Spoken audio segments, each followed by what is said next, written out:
मित्रांनो स्वागत आहे आपल्या पेजवरती। मित्रांनो आपण बघतोय की गेल्या 2 दिवसापासून छत्रपती संभाजीनगरमध्ये बिडकीन तालुका पैठण या गावामध्ये जर बघितलं मित्रांनो तर अतिशय पूर्ण गावावरती शोककळा पसरल्याची आपल्याला घटना या ठिकाणी समोर आलेली आहे। मित्रांनो बिडकीन शहरामधून जे 19 मुलं तरुण मुलं 20 ते 21-22 वर्षाचे तरुण मित्रांनो ते गणपतीपुळे या ठिकाणी फिरण्यासाठी गेले असताना मित्रांनो 19 पैकी 5 मुलं त्या ठिकाणी त्या समुद्रामध्ये म्हणजे वाहून गेलेले आहे आणि डुबलेले पण आहेत मित्रांनो। त्यापैकी जे 4 तरुण मुलं होते मित्रांनो त्यांच्या डेड बॉडी आता सध्या जर आपण बघितलं तर आज ठीक दुपारी 3-3:30 दरम्यान ते तिकडून रत्नागिरीवरून छत्रपती संभाजीनगर बिडकीनकडे रवाना करण्यात आलेलं आहे मित्रांनो।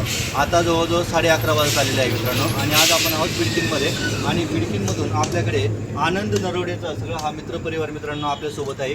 मी प्रत्यक्ष त्यांच्या घरी देखील गेलेलो आहे, घरची देखील परिस्थिती जाणून घेतली मित्रांनो। खूप भयानक परिस्थिती या ठिकाणी मित्रांनो घडलेली आहे।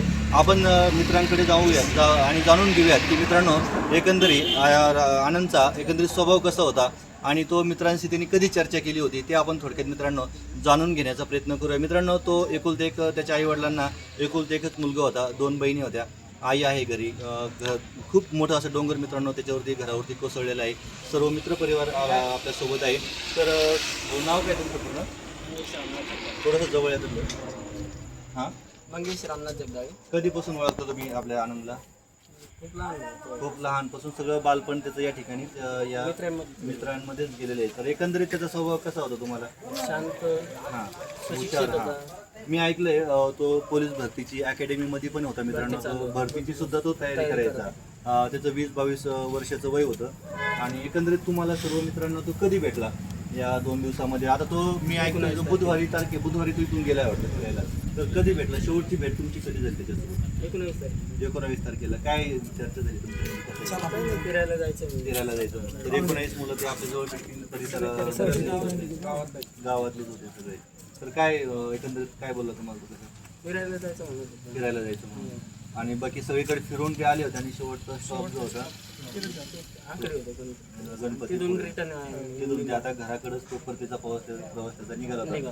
पण मित्रांनो नियतीच्या मनामध्ये काहीतरी वेगळं घडलं आणि या ठिकाणी त्याला घरी न येताना मित्रांनो त्या ठिकाणी त्याला जे 5 मित्र होते मित्रांनो त्या ठिकाणी त्यांना आपला जीव त्या ठिकाणी गमावा लागलेला आहे। तर या माध्यमातून सर्व तरुण मित्रांना काय सांगाल बाबा? आता ठीक आहे तो गेला आहे, पण आता आपलं सगळ्यांचं मन काय म्हणतंय, किती चुकतंय आपल्या मनामध्ये?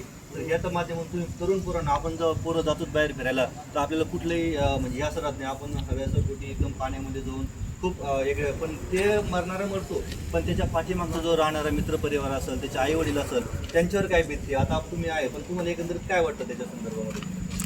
विचार केला होता। हां, कोणी फिरायला जाते त्यावेळेस घरचा विचार बाहेरचा विचार करून सगळे पाऊल उचलले। सगळ्यात अगोदर आई वडिलांचा तरी विचार केला पाहिजे।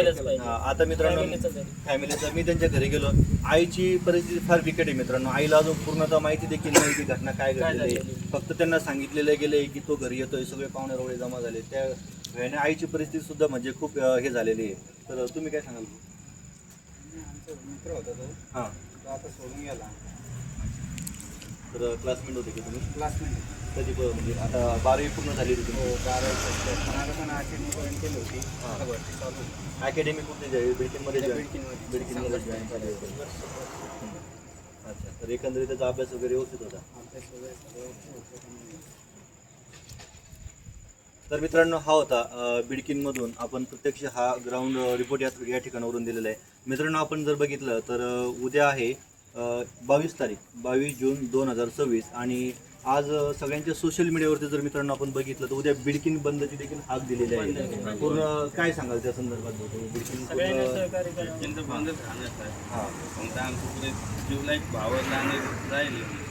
बरोबर। तर मित्रांनो आपण तर सगळीकडे आहे मित्रांनो बिडकीन बंदची हाक देखील सगळ्या व्यापारी वर्गाने या ठिकाणी पुकारलेले आहे मित्रांनो।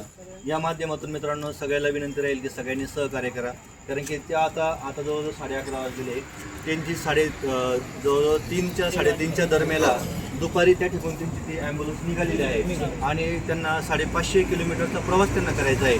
तर आता 11:30 वाजले, मला असं वाटतं याच्या 2-2.5 तासामध्ये ते बिडकीन शहरामध्ये येणार आहेत मित्रांनो. आपण जर बघितलं सगळे असं बिडकीनमध्येच मित्रांनो खूप असं मोठा दुःखाचा डोंगर हा कोसळलेला आहे. अशी घटना याच्या अगोदर तर घडली नव्हती. म्हणजे एकंदरीत एका सोबत जे आता आपण म्हणतो फ्युचर आहेत ही तरुण पिढी एका सोबत म्हणजे अगदी भरतीची तयारी करणारे हे तरुण